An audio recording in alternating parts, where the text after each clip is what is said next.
garage. I just missed you guys so much, so I'm going to read you another book. And this week's book is called Big Bad Wolf is Good.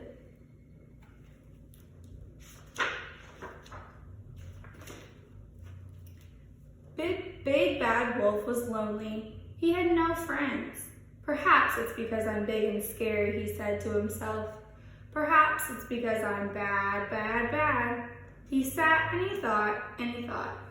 I know, he said, I will not be bad anymore. I will be good. Then someone will be my friend. So Big Bad Wolf set off to be good.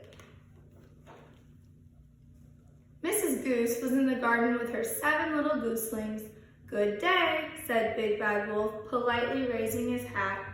Honk, cried Mrs. Goose. It's Big Bad Wolf.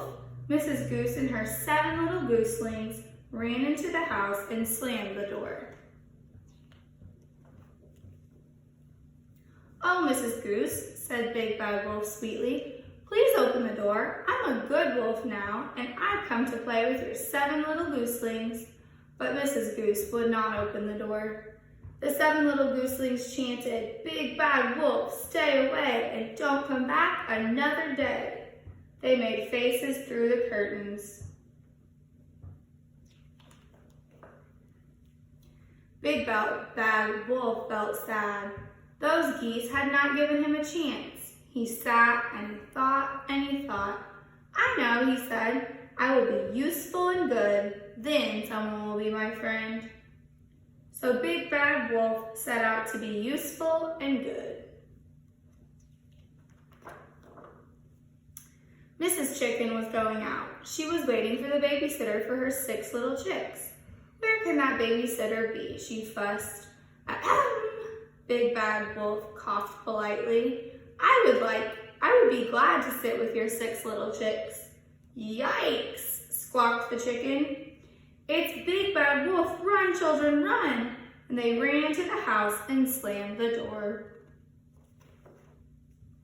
Oh, Mrs. Chicken, said Big Bad Wolf sweetly, I'm Good Wolf now. Please let me in to look after your 6 little chicks. But Mrs. Chicken would not open the door. The 6 little chicks chanted, Big Bad Wolf, stay away and don't come back ever again. And they made faces through the curtains. Big Bad Wolf was really sad. Those chickens had not given him a chance. He sat and he thought and he thought and he thought. I know, he said, I will be useful and good and I will do a noble deed. Then someone will surely be my friend. So Big Bad Wolf set off to be useful and good and do a noble deed. Mrs. Duck stood on her doorstep calling, Where are you, number 5? Good evening, Mrs. Duck, said Big Bad Wolf, bowing politely. What seems to be the trouble? Can I be of some assistance? Mrs. Duck flew into a rage. Quack, she cried. It's Big Bad Wolf and he's eating poor little number 5. She rushed inside and slammed the door. Big Bad Wolf was upset. He banged and banged at Mrs. Duck's door. Let me in, he howled. I haven't eaten anybody. But Mrs. Duck would not open the door. The little ducklings 1 to 4 sang, Big Bad Wolf, stay away and don't come back because you've eaten number 5. And they made sad faces at him through the curtains. Eaten number 5 indeed, shouted Big Bad Wolf. I'll show them. I won't be good. I'll be bad, bad, bad. Big Bad Wolf was stamping through the woods in a terrible temper when he heard a small, sad voice. Quack! I'm lost, said the voice. Big Bad Wolf stepped out from behind the tree. Quack! Cried number 5. Quack, quack, help! It's Big Bad Wolf and he's going to eat me. Big Bad Wolf's feelings were horribly hurt.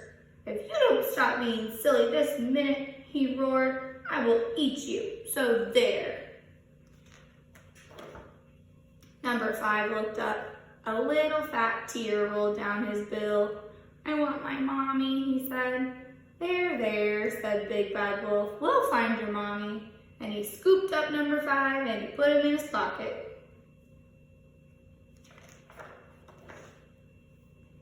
Big Bad Wolf knocked at Mrs. Duck's door. "Excuse me," he called sweetly. "I found number 5.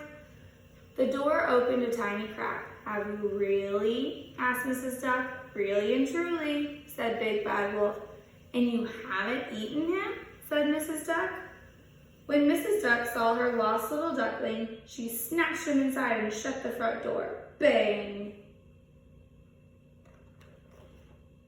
Big Bad Wolf walked away sadly. He had been useful and good, and he'd done a noble deed, but still nobody wanted to be his friend. A big fat tear rolled down his nose. "Oh, Big Bad Wolf," cried Mrs. Duck, opening the front door wide. Big Bad Wolf stopped. "Would you like to come inside for a cup of tea?" she asked. Big Bad Wolf turned around. "Yes, please," he sniffed. Big Bad Wolf had a lovely visit. He drank 3 cups of tea and ate 11 cookies. Then he played with the ducklings, 1 to 5. "Thank you, Mrs. Duck," said Big Bad Wolf when it was time to go home. "Oh, thank you, Big Bad Wolf," said Mrs. Duck, "for finding duckling number 5. You are a hero." "Do you think," asked Big Bad Wolf shyly, "that you could call me Big Good Wolf now?"